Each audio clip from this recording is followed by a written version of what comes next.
আসসালামু আলাইকুম, কী অবস্থা আপনাদের? সকলে আশা করি ভালো আছেন। তো চলে আসলাম আজকে আবারও একটি পার্টিতে, সৌদিদের। তো দেখতেই পাচ্ছেন ওখানে মজলিস বসেছে, মানে এখানে বসবে সবাই। তো আমরা আসছি কি করতে আপনাদের একটু দেখাই। এখানে চা বানানো হয়েছে, গাওয়া বানানো হয়েছে। তো এদিকে দেখতে পাচ্ছেন চার কাপ, গাওয়ার কাপ, আরও অনেক কিছু আছে। তো এদিকে বানানো হচ্ছে চুলার ভিতর। তো দেখতেই পাচ্ছেন গাওয়া বলে কাকে, বাংলাদেশে যারা না দেখছেন দেখেন, এটাকে বলে গাওয়া। তো এরকমই হয়, সৌদিরা পার্টি করলে এইভাবেই করে। তো মূলত সবাই নামাজ পড়তে গিয়েছে, এর জন্য আর কি ভিডিওটা বানাইলাম। মানে আমি আর যেতে পারি নাই, কারণ কি সবাই চলে গেলে তো একজন তো থাকতে হয় না।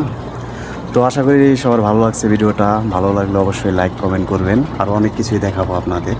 তো বিভিন্ন পার্টিতে গেলে তো দেখতে পাবেন। তো আল্লাহ হাফেজ, বাই বাই, টাটা।